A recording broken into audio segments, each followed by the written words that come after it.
Yes, habari ya leo, habari ya Jumapili, ndugu, mteja na rafiki, my partners.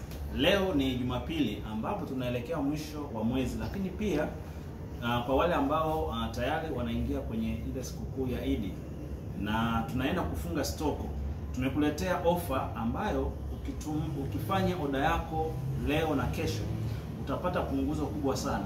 Unachotakiwa ni kuni inbox na kunitumia ujumbe text kwa wewe unayehitaji ili uweze kupata punguzo na kuokoa kiasi cha gharama. Tunajua product hizi, dawa hizi ni za gharama, lakini tumetoa hili punguzo kwa maana ya kwamba tunajali na kuweza kutatua changamoto ambazo watu wanakutana nazo. Kwa hiyo fanya maamuzi, kwa sababu unavyowahi ndivyo unavyopata nafasi hii ya kupata punguzo ambalo itakusaidia kuweza kuokoa kiasi cha pesa. Karibu sana, tujali afya. Product hii ni nzuri, inafanya vizuri. Wewe mwenyewe ni shahidi mzuri. Asante.